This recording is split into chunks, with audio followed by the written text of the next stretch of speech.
The best way to learn a language? Immersion, living where the language is spoken and using it every day. But if that's not in the cards for you this year, you can still learn a language the second best way, and that's with Babbel. Be a better you in 2024 with Babbel, the science-backed language learning app that actually works.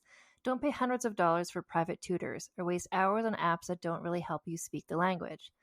Babbel's quick 10-minute lessons are handcrafted by over 200 language experts to help you start speaking a new language in as little as 3 weeks. Babbel's designed by real people for real conversations. Babbel's tips and tools are approachable, accessible, rooted in real-life situations, and delivered with conversation-based teaching so you're ready to practice what you've learned in the real world. For instance, I've been using Babbel's convenient courses to help me learn basic conversational skills in German while I'm getting ready for a little trip I'm planning. It's not a language I'd ever studied before, but I find the lessons really easy and kind of like hand-holding me through learning a completely new language to me. And it's reassuring to know that with the help of Babbel, I'll be able to greet people, order food, and ask for directions without having to consult language apps while I'm in Deutschland. I'm still learning.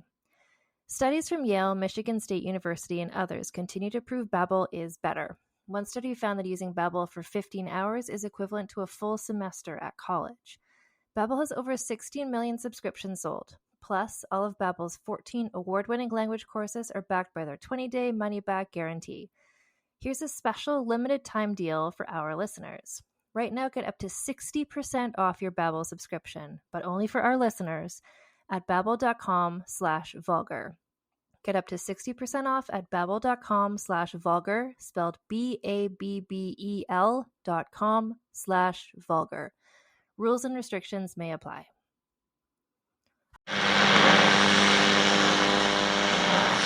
With your long-forgotten name, we call upon you. We call upon you. In the words of the unspeakable language, we call upon you. We call upon you. By the spilt blood of the wicked, who walk upon this world, sprouting the words of false idols, we call upon you. We call upon you. On the land of the dead harvest, that which brings the earth itself into your service, Yamal, we call upon you. We call upon you. We call upon you. We call upon you. Yamal calls upon you. The Sprouting, a Call of Cthulhu actual play podcast by Blighthouse Studio. Find us on your podcatcher of choice.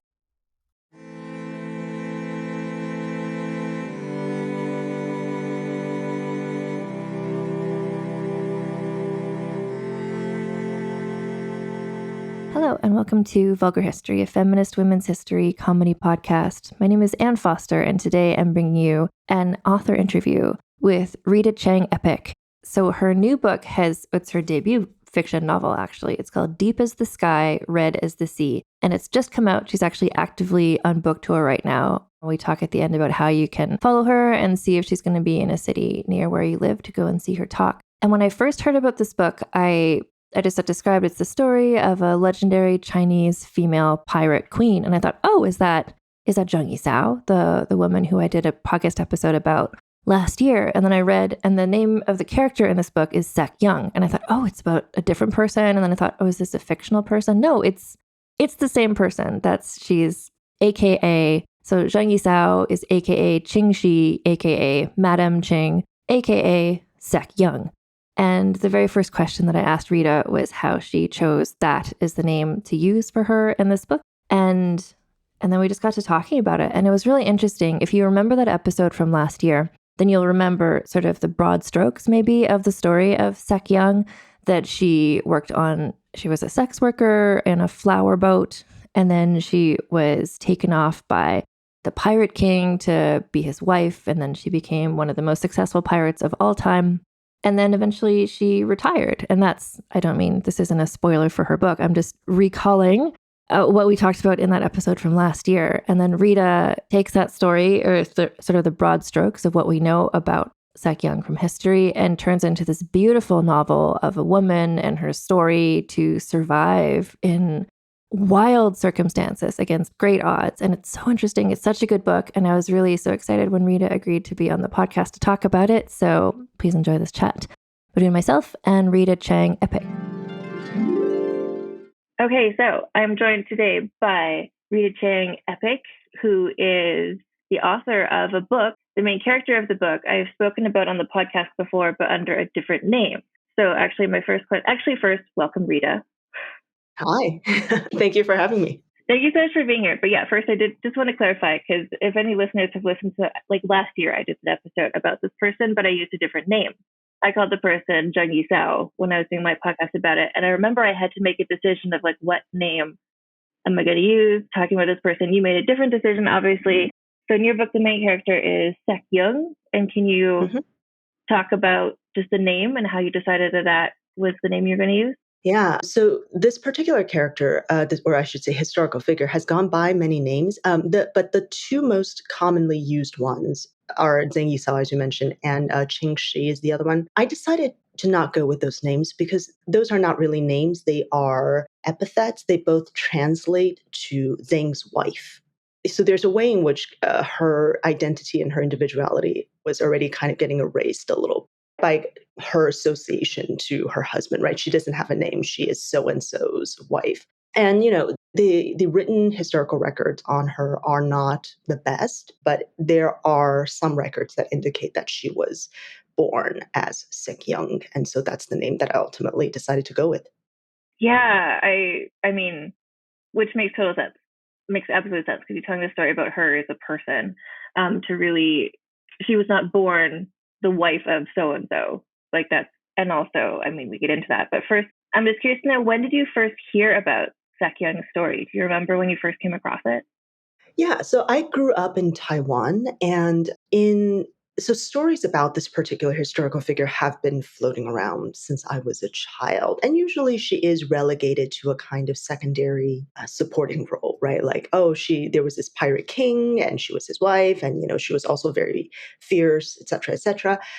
So I was aware that she existed, but I really didn't consider writing a whole novel about her until around the time of the 2016 election in the US, where obviously there was a lot of discourse going on about women in leadership positions. And I became particularly interested in complicated women leaders. So these are not ones that you can easily point your daughter to and say, like, when you grow up, you want to be just like her, right? Like that's where my interest lies as a writer, the sort of complicated, messy characters. That's when she kind of really frothed to the surface of my mind, and I started working on this. And so when you started working on the novel, what sources did you turn to try and, because I mean, I'm just thinking, I think this is the first time I've interviewed someone for the podcast who's researched the same person I've already researched. And I found it challenging, because so much of the stuff about her is really vague, because she was a woman, because she was not a royal woman. There's not records of like, she was born here and here's what her it was just kind of like, well, here's the legend. People say this about her. So like, what did you turn to just to get sort of like a picture, just to get the sort of like skeleton of what her life story was? Mediumship, seances. No, I'm kidding. You're right, and I think maybe because we don't have very detailed records about her, that is in a way what made her appealing as a character for me to write. Primarily I'm a fiction writer, right? I do a lot of research. I would like to think I did my due diligence in terms of the history, but at the same time, I need to have room to invent things. And whereas like academic historians, they don't have that luxury. They actually need to try to make this their words as accurate as possible. But for me, I think I actually, because so much of the stories about her are orally transmitted, they're not, official in the sense, like it's not a part of some Qing dynasty document somewhere, although there are some official documents I'd love to talk about later. But mostly I was reading a lot about the society at the time, because there are records of what it was like to be like there are entire books written on the pirating culture of the South China area in the 1800s. There are entire books written about all of the rebellions that were going on all over the country during this particular Chinese emperor's reign. And so in a way, I was kind of narrowing or kind of zooming in or narrowing down, I'm not sure what analogy I want here, based on the larger historical records, right? So if all the records are saying, hey, this was a really bad period for peasants because there were all of these famines happening and, 1 month's worth of rice cost, many months worth of wages, then you kind of think, okay, well, how might this have interfaced with pirate fleets, and why people chose to quote unquote choose or chose to become pirates, because for many of them it wasn't a choice. Yeah, for me, it was a lot of academic sources about the larger environment, and then weaving that in with the oral storytelling of around this particular historical figure. And I think you just alluded to this, but what specific sources did you find for the oral storytelling? Just written records somewhere? So I think a lot of it is just like in the Chinese language, there are some kind of like, like here are some oral, tales that have been passed down by people from about this particular historical figure. And so I speak, I mean, my parents would complain that I don't speak it well enough, but I do speak and read some in Chinese. And on top of that, there was this really, I mentioned this earlier. I found this really fascinating document that was written by, I believe it was an English merchant who was petitioning the English government to take a more active stance in terms of eradicating the pirates of the South China Sea, because at the time the pirates were basically so successful that they were cutting into the profit margins of all the European traders who were coming in. I found this really fascinating document written by this guy who had lived in the region around the time, had talked to a bunch of the pirates. And actually he talks about how in one of the fleets with the red banner, there was this pirate queen and her husband, and how actually, he was like, actually, they treated the prisoners, they treat the European prisoners okay. And they were far meaner to their fellow Chinese prisoners. And then this document also talked a lot about things like how they did ransom exchanges. So it's like if they kidnap somebody and the other party is able to pay, like he like laid out in detail all of these things about how like they would send out a boat with the money on it and blah blah. Blah. So a lot of that information is really stuff that I probably could have made it up, but the fact that I was able to find this in the records, I hope made the novel made the novel's world feel more lived in, if that makes any sense. No, absolutely. And just like having read your novel, which I really, really enjoyed, I don't know, there's so many novels that are written about like Regency England or like Victorian London, where I think authors writing about those have a sort of shorthand and expectation that the audience, like the readers, would know that. But you were setting up a scene of a world that most of the readers, I think, are going to be like, where is this time and place? I like that there is very early in the book, you have I love this, a very dismissive comment about Napoleon Bonaparte, just, which also just really sets the scene for me as a reminder of like, okay, this is the time period. Like, okay, Napoleon is off there doing this, and then all of this is happening in the South China Sea. Like the Portuguese are there, the Dutch are there. Like, so yeah, what was that like to just have to write? Like you did all this research, you're setting the time and place. You didn't want your book to be 1,000 pages long explaining exactly what was going on. And I think you do a great job of really explaining what's going on, but in a way where it's still always Shek Yeung's story. So it's all from her point of view. Like, was there a lot of research that you had to, I'm sure you read a lot more than what you put in the book. So how did you decide kind of which parts to include? Yeah, and thank you so much, by the way, for pointing out that little section at the beginning, because that was absolutely the intent, right? I was trying to stay in Shek Yeung's, but like from the perspective of somebody like her, like she might be aware that someone named Napoleon is like doing some stuff over there in Europe, but like this is not a part of her day-to-day life, right? The same way like, folks who are living in the US might not really think a lot about the day-to-day lives of people who are like all the way, across the world. So, but it was meant to situate a reader who might not be as familiar with Chinese history. Like, oh, okay, this is like we're talking like that early 1800s, period. So, thank you so much for picking up on that. And so I think the first thing is that I did have to leave a lot of research out, and I'm not going to pretend like all of that was an easy decision. A lot of it was, decided in conjunction with my editor, who we went back and forth a few times to say, is this absolutely essential information for people to know, right? Like, does this actually ground the reader in an important way? Or are you just geeking out about the different types of weapons that they use? And so we had to make some calls. Ultimately, I think some people will think that I made the right calls, and some people will think that I made the incorrect calls, and that's fine. That's usually how fiction works. But the thing that I really tried to keep in mind the whole time that I was going through this editing process was trust your reader. Like that was the thing that I kept thinking, trust your reader. I choose to believe that the people who would pick up my book and read my book are, intelligent readers who can infer from context, who can figure things out as they go along, and who are willing to figure things out. Right? Like there's some people who really prefer to have everything explained to them, and that's okay. But like I don't, I think I am targeting a very specific group of readers, like people who are willing to immerse themselves in a world and kind of figure things out as they go along. So I think that for me was a useful guiding principle.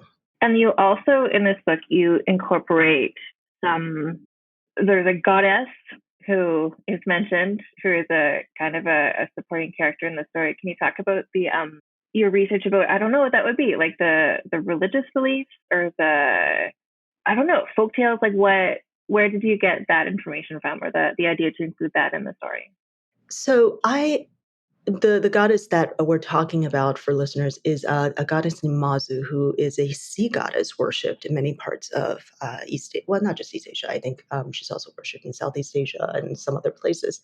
But the idea is that when I was doing research for the novel, I came across this little bit of information, which I loved, which is that pirates actually were, we don't typically think of pirates as spiritual people or kind of people of faith, but because so many of them were fisher folk before they moved over to piracy, right? Usually it was desperation and starvation that drove them over to piracy. They brought with them the spiritual beliefs that they had as fisher folk.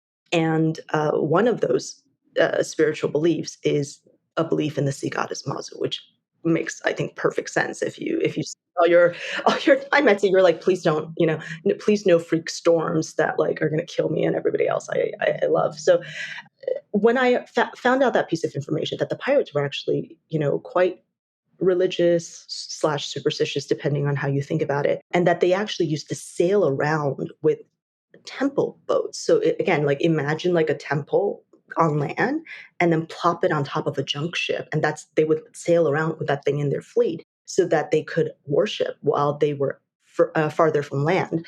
I thought this is just I think this is information that makes the world feel more lived in. And I decided to add that in. And the other part, sorry, that I haven't said yet is that Mazu is actually still a very beloved goddess in Taiwan, where I grew up. So if you go to Taiwan, there are temples to her everywhere. There are like stores sell items with her image on. I mean, her sort of, we don't know what she looks like because she's a mythical figure, but with her imagined image on like store packaging and things like that.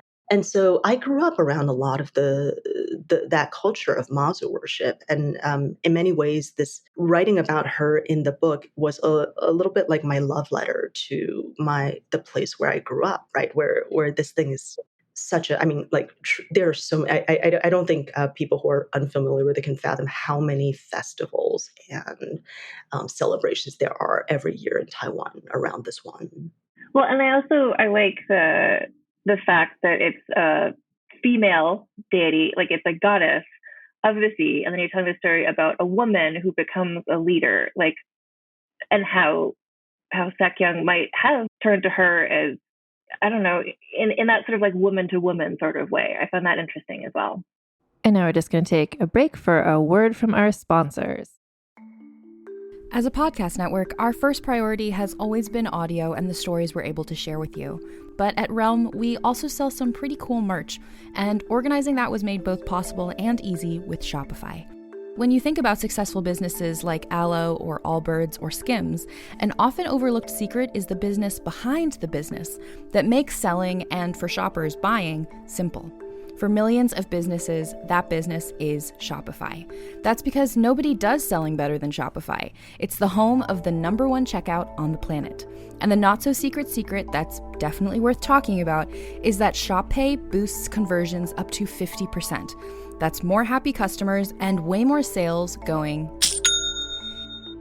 If you're hoping to grow your business, your commerce platform better be ready to sell wherever your customers are scrolling or strolling, on the web, in your store, in their feed, and everywhere in between. Businesses that sell more sell on Shopify. Upgrade your business and get the same checkout we use with Shopify. Sign up for your $1 per month trial period at shopify.com/realm, all lowercase. Go to shopify.com/realm to upgrade your selling today. Shopify.com/realm.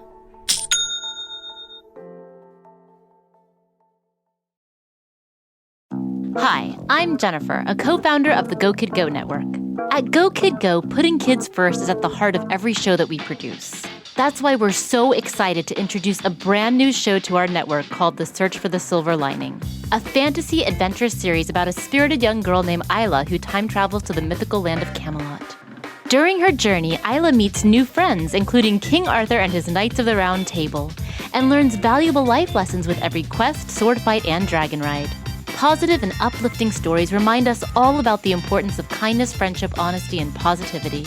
Join me and an all-star cast of actors including Liam Neeson, Emily Blunt, Kristen Bell, Chris Hemsworth, among many others, in welcoming the Search for the Silver Lining podcast to the Go Kid Go network by listening today. Look for the Search for the Silver Lining on Spotify, Apple, or wherever you get your podcasts. People often look at me with confusion when I ask them what their only one in the room story is. They think it has to be like mine, where I went to a 600-person event and discovered that I was the only Black person there.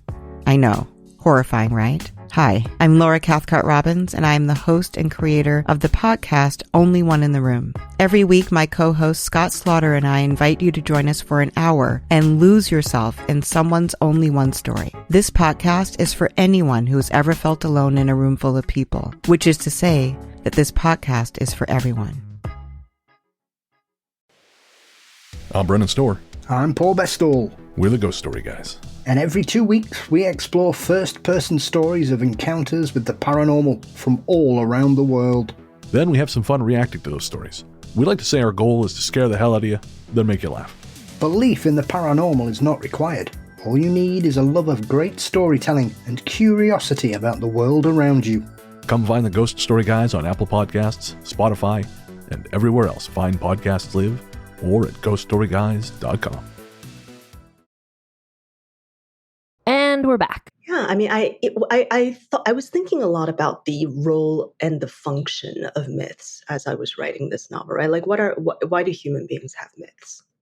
Usually, sometimes it's to be a guide for our lives, right? Like, this is what people do in myths, so this is what you should do, or this is what people did in myths, and therefore this is what you shouldn't do. So sometimes it's as a behavioral guide. Sometimes it's as a way of explaining the world or of giving the world a sense of order that maybe isn't actually in the world. You know what I mean? Like, this happens because of this. And like, this is the way that this is the cosmology of the universe. And this is how everything is set up. So I was thinking a lot about the ways in which human beings use myths. And then I was thinking about Shek Yeung's early years on the flower boats and to survive something like that, what did she need to kind of get her through one day and, you know, through each day and the next? And I realized, okay, what if she told herself stories? You know, like, what if she used these myths that she grew up with as a guide for what she thinks she should do, what she thinks she should look forward to, etc. And then also, as her behavior gets worse and worse, right? Like, as she kind of falls deeper into the pirating world, how is she using myths about Mazu to justify her own misbehavior? So I think I was thinking a lot about the the ways in which human beings use myths and the ways in which, for both good and ill, the ways that human beings use myths. That it's really far less about the myths themselves than about how Shek Yeung herself interprets the myths through her particular point of view, if that makes any sense. No, it does absolutely. And I think for her, just thinking she's living a life path that she doesn't know anyone who's done that before. There's not a person. She doesn't have her own ancestor to be like, well, how did she handle it when this happened to her? So she has to turn to somebody to be like, well, how do you make this decision? How do you get through this? Yeah. And that becomes sort of her, not role model, but just like that's her sort of guiding principle. It's like, what did Maju do? How did she? Yeah. Exactly. And you just mentioned also the flower boats. And I really want to talk about that aspect of it, because in my research when I was doing the episode, like I really focused mostly on just what we know about the pirating career, but you really sit there and like, what does it mean to be a young person like in sexual slavery? And then what does it mean to then be taken by a man to become his wife, which is really another transactional form of sexual slavery. It's not like, oh yeah, she's rescued from it. It's like, no, she's just here in this different way. Yeah. How did you decide to approach that? Like you don't shy away from the fact of like, what was this like? What was this? Yeah. Just talk about that aspect of the story. Are there records about what the flower boats were like? And so you could imagine what it was like to be living there? Yeah. So the flower boat scenes were actually the hardest for me to write because I was trying to walk a tightrope. I'm not a believer in, making things traumatic for trauma's sake. Do you know what I mean? Like, I think there are many of us with trauma histories, and that to kind of glorify in it and to be like, look how, to kind of like get into every gory detail. I don't personally, I mean, I know there are people who've done it, but I don't personally see the point in that. But at the same time, in some of the records that I found, these were Chinese records, that she herself was abducted by pirates and sold into sexual slavery. So I felt like it would be, in a way, dishonoring her history if we pretended that part of her life never happened, even though it's an incredibly unpleasant part of her life. So I decided to write this thing with the intent of not focusing on the trauma of it, although there definitely is trauma there, but focusing on the social cultural role that these flower boats played in the quote unquote underworld at the time, and the role that these women who worked or were forced to work on these boats played in the quote unquote underworld at the time. Because these boats were de facto information hubs. People say all sorts of things, people share all sorts of things when they're at these establishments. And one of the things that the history is pretty clear on about Shek Yeung is that she was an excellent power broker, or information broker, I should say, that she was really good at kind of listening to everybody's stories and then figuring out how to connect the dots and, to kind of like make the necessary inferences and conclusions. And that this was the reason, or the main reason, maybe there were other reasons, but this was one of the main reasons why the pirate commander Zheng Yi, we'll say, decided to marry her. It was really more of a decision on his part than on her part. But I know that sometimes people have tried to recast this as like a love story, like, oh, he fell in love with her because she was so beautiful. And I was like, no, let's kind of stick to what we actually know, which was that she was incredibly shrewd and she was an incredible information broker, and that he decided that this would be incredibly beneficial to his fleet to have somebody like her. And can you just describe, you don't say exactly what's in the book, but you're talking about like flower boats. She's like, it's neither a boat nor flowers are not involved. So you explain them in a much better way than I had when I was researching this as well. I had pictured, I don't know, some sort of, like a riverboat in like New Orleans or something, just kind of like a big ship that just like floats along doing stuff. But you really explain it's like, no, it's a bunch of shitty boats that don't actually go to sea. It's just floating beds on little things. Yeah. Back then there were these entire, again, usually these were, people who didn't, who were poor, who didn't have money. And instead of living in homes, it's like there were these entire villages that would spring up along the coast of crappy little boats. Like these are not like majestic ships. These are like little, like crappy little boats that are tied together and then like moored to the dock. And people live their entire lives in these spaces. And so some of these boats were used for flower boat purposes, which is to say that they were used as establishments for sex, alcohol, all of those kinds of gambling, all of those types of things. Sorry, does that answer your question? No, it does. It does, absolutely. Because and so there's like, you had in your research, you just came across descriptions of how these sorts of like floating cities would kind of work, I guess. Yeah.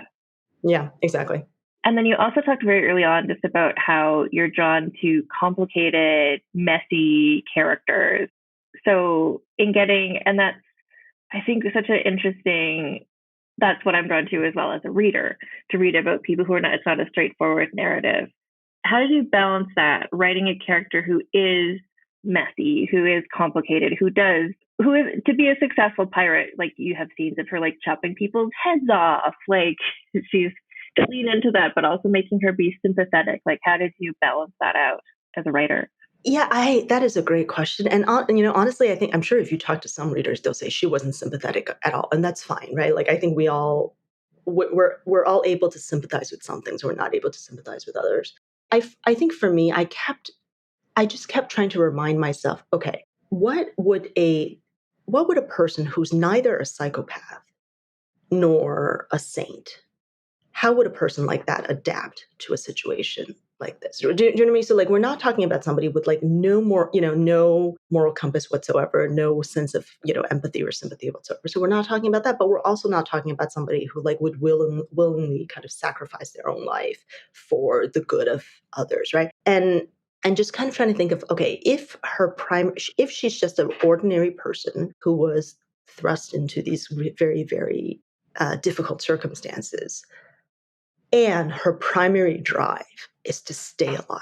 That's what she wants. She's just like, I think like most people, she just doesn't want to die.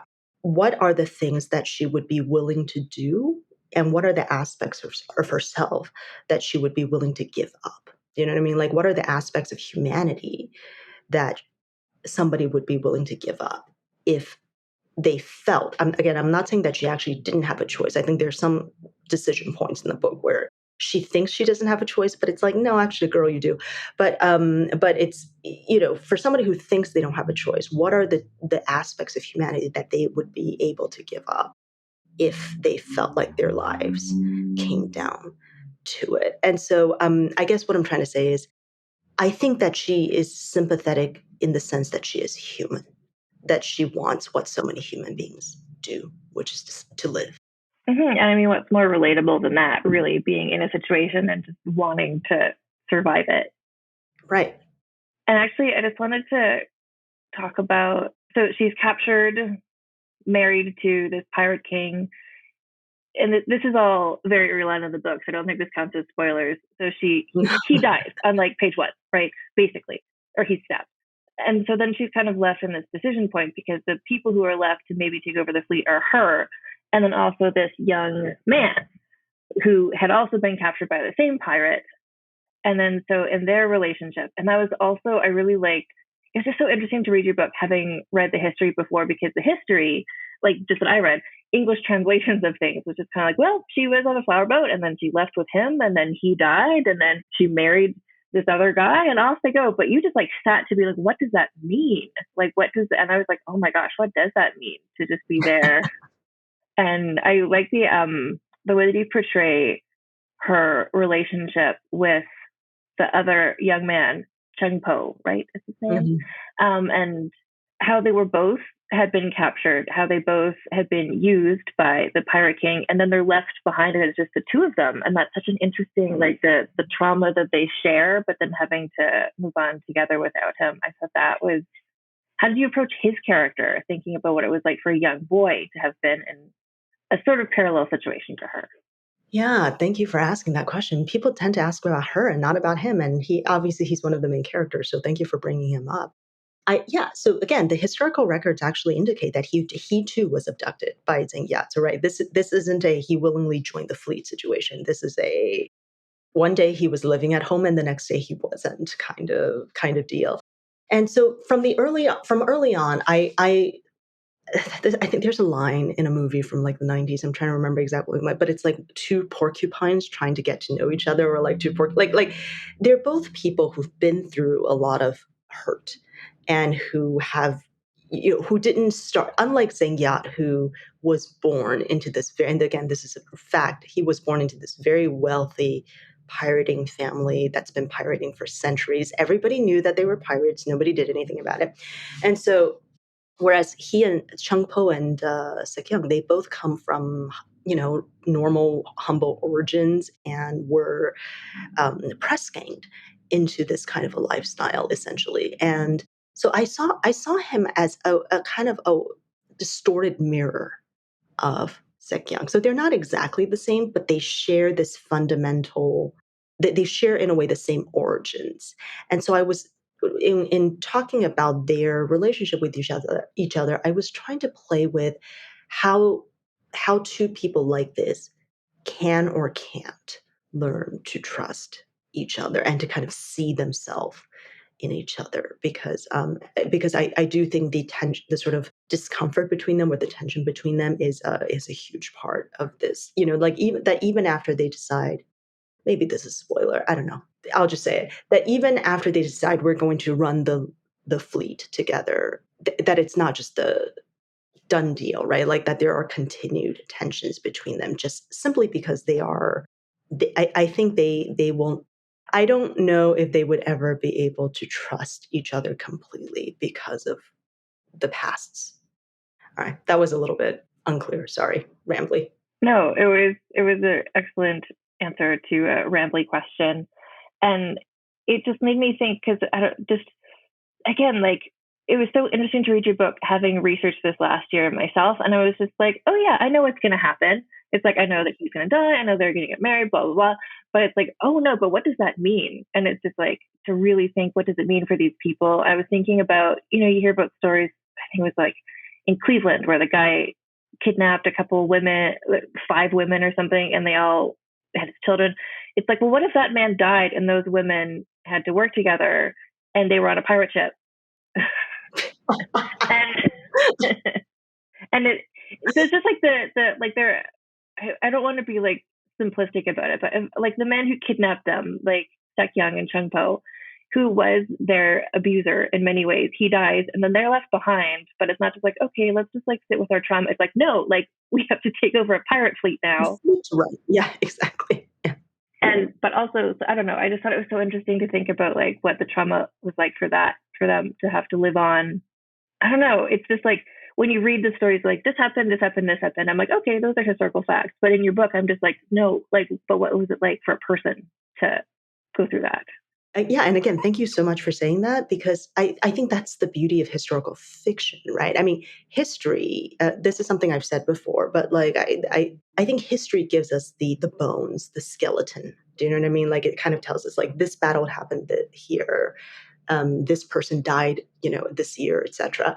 But like, ultimately, the beauty of fiction is, I think it can, literally, kind of like, it can flesh out the rest of the body. It can, provide the organs, it can provide the blood, it can provide the heart, like all of these things that the historical facts are kind of a scaffolding for. Um, Fiction provides the rest of what makes a human body a human body. And so, yeah, I mean, we had the facts, or a lot of the facts, but like, I think what the primary thing that I was grappling with within this book was, how do I tell the story not from an academic historian's angle, but from a human angle of what, specifically Shek Yeung's angle. So. And this is the final question. And you mentioned this, I think, in your very first answer, in the very first question. So you started thinking about her and this project around the wake of like the 2016 election, I think you said. Mm-hmm. And now the book is coming out and it's 2023. And so how do you see this book sort of in interacting with the current state of affairs? I honestly, I don't know. I mean, I think that the people who doubt the ability of women to lead I think they're still there. I think where this isn't going to. Unfortunately, that's a problem that's not going to go away anytime soon. I I actually think from some of the early feedback I've received, a lot of what people resonated with were the issues around class and wealth disparity. So, like when I started writing this, I was thinking a lot about women in leadership positions. But then, I was also starting to think a lot about like wealth disparity. And I think some of the feedback I've gotten is that they feel like there are a lot of parallels to our current time, like when after COVID started, right? There were all these problems in our society that may not have been very glaring before that all of a sudden became very glaring, right? Like, so people all of a sudden became food insecure. They became housing insecure. Like, people lost their jobs and couldn't kind of find new jobs to kind of replace their income.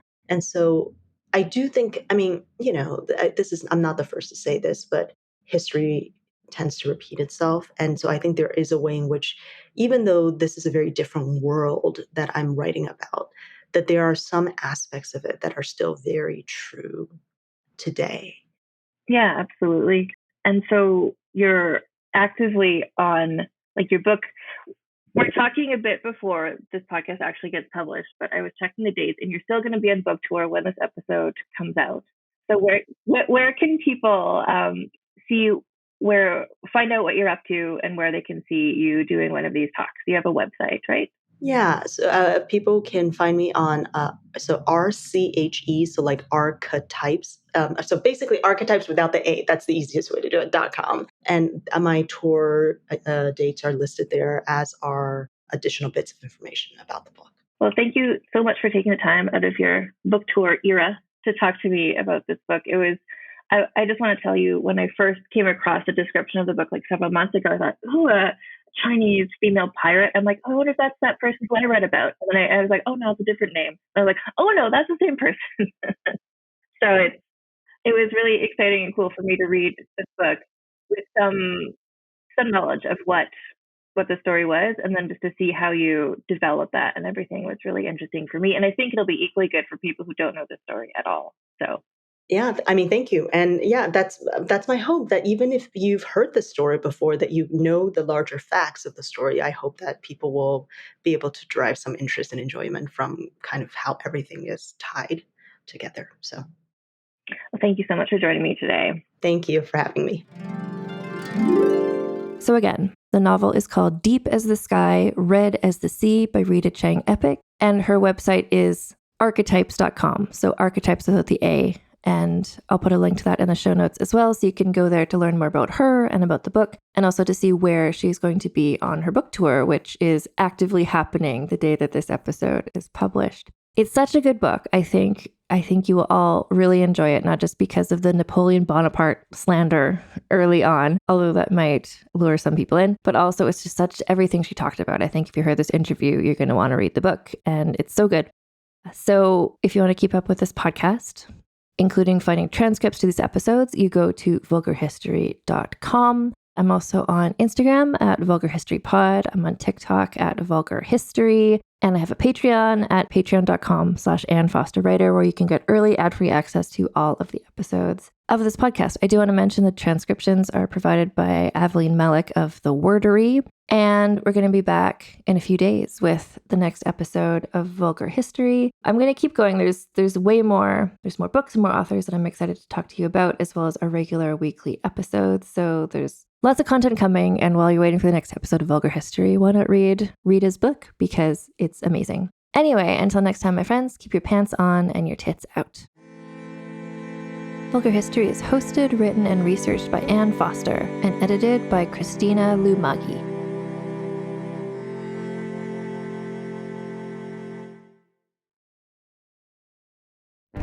Welcome to the small town of Chinook, where faith runs deep and secrets run deeper. In this new thriller, religion and crime collide when a gruesome murder rocks the isolated Montana community. Everyone is quick to point their fingers at a drug-addicted teenager, but local deputy Ruth Vogel isn't convinced. She suspects connections to a powerful religious group. Enter federal agent V.B. Lauro, who has been investigating a local church for possible criminal activity. The pair form an unlikely partnership to catch the killer, unearthing secrets that leave Ruth torn between her duty to the law, her religious convictions, and her very own family. But something more sinister than murder is afoot, and someone is watching Ruth. Chinook, starring Kelly Marie Tran and Sanaa Lathan. Listen to Chinook wherever you get your podcasts. Nowadays, trends and news cycles change faster than we can blink. But there are some things that withstand the test of time. And if you're looking for a connection to something timeless, and maybe also a glimpse of life at a slower pace, I believe everyone can relate to the very human experiences explored in Jane Austen's novels. And that's where I come in. My name is Alison Larkin. I'm a writer, comedian, and narrator and host of the Jane Austen podcast with Alison Larkin. I spent a lot of my childhood in the part of England where Jane Austen lived and wrote, and now that I live in the States, nothing gives me a sense of homecoming quite like narrating her books. On this show, you'll listen to award-winning narration. I'll give myself a pat on the back for that. As well as conversations with actors, writers, and other fascinating people who all share a passionate love for Jane Austen. So please, join me as we embark on a wonderful journey through Jane Austen's work. Be sure to listen and subscribe to the Jane Austen podcast with Alison Larkin, wherever you get your podcasts.